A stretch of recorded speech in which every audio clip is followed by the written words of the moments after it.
We have a 2007 Ford Escape that has the right rear shock mount completely rusted out of it. I'm gonna try to replace it, do a lot of fabrication work to it.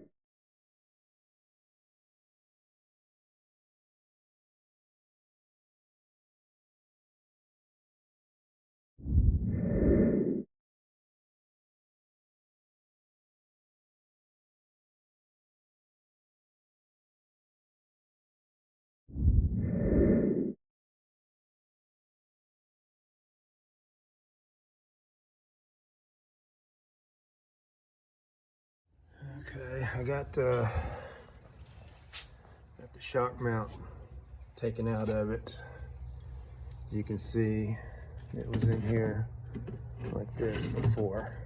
It didn't take much. I just had to cut a little bit out right here and it fell out. So I'm gonna go ahead and grind it out and cut out all the rusted area all up through here, make it smooth to get ready to add metal. And also I need to cut all this out of the frame and clean all it up so I can plate it to have something to weld a shock mount to. I'll have to cut off this mount for this brake line right here and weld it back on once I get everything plated. So we'll get to that point and we'll take another little video. This time here, I got everything cut out for the most part. This back here, I'll be plating all this. I'll be basically making a frame for it right here in this area. And it'll have a plate on the very back. So it'll cover all that up and I'll weld everything together everywhere and all around.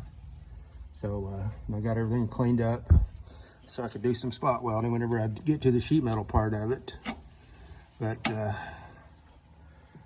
this brake line mount, I cut it off, ground it down so I can get a good weld on it whenever I do get the plating put in. So the next step now is to go ahead and make the plate, cut the plate out for the frame, start tacking it all in, make the bottom part for it, make the outside part of it, get all that welded in. So we'll go from there.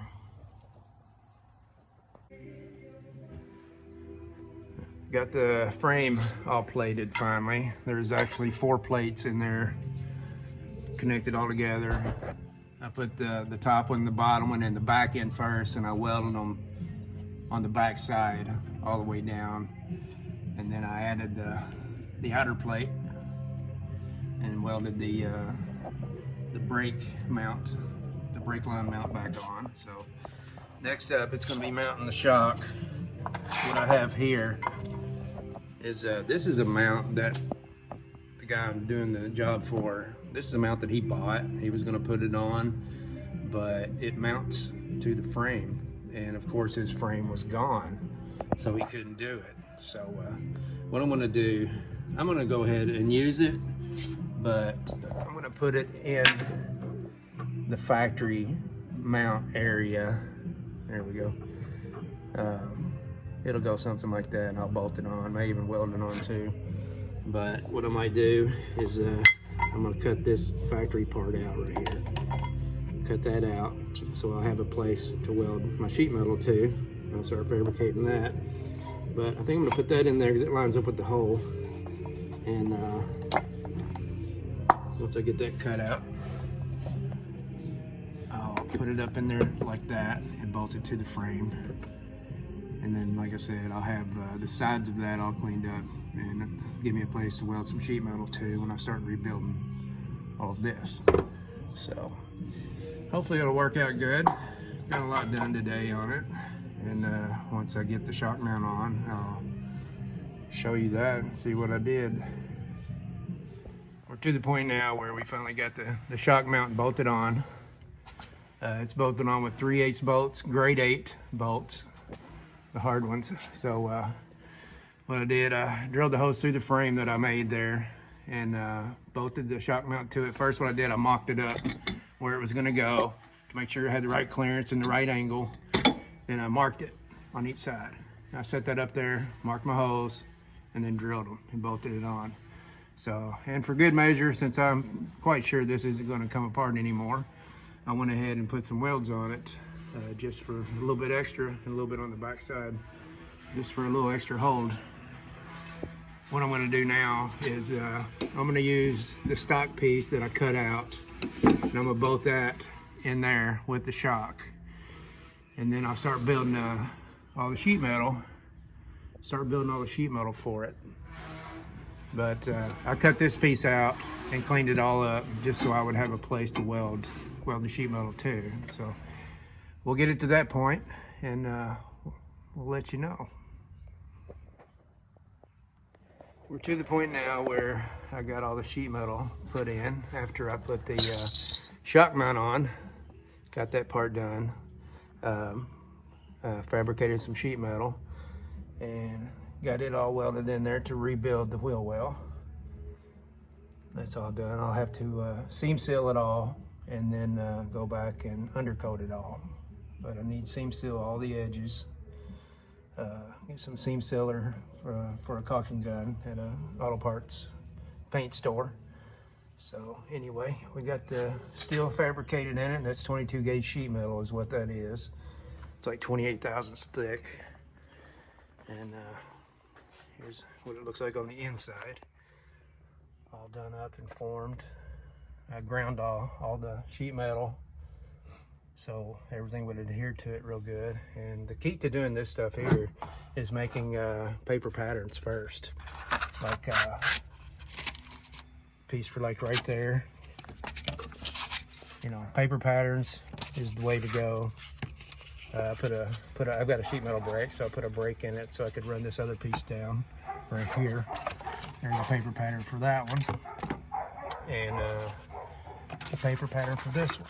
And then you just have to form everything to it and tack weld it on. Once you make a paper pattern, you can transfer it over to your sheet metal piece and go from there. Cut it out, and you got a piece that you can start with. So I'm gonna seam seal all this in here next, and like I said, seam seal on the outside and get ready to undercoat it all. So we'll see what it looks like here in a little bit. Finally got everything seam sealed. It's just an automotive gray seam sealer. I sealed up all the welds where I tack welded the metal together to get it all to where it won't leak any water through. I finally got that part all done. Here's the kind of seam sealer that I used right here. Just got it at a paint store, automotive paint store. Works good, it's good stuff. I've used it in the past. So here's the inside finished up. So now we're just gonna let that sit up a little bit, and I'm ready to do some undercoating, put everything back together, and it should be done. I also have to go over to the driver's side rear and cut out part of the frame on it and add a plate in where it's starting to rust a little bit, and I'll do a little bit of seam sealing and undercoating over there too. But we'll get to that point and take another little video here.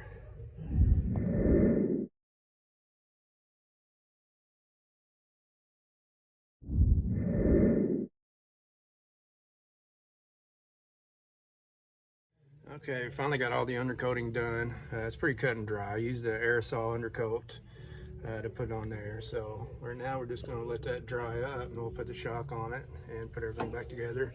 Here's what I used for undercoat, just the Hood Bright aerosol undercoat.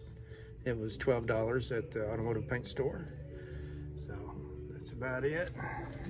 Time to get it all back together and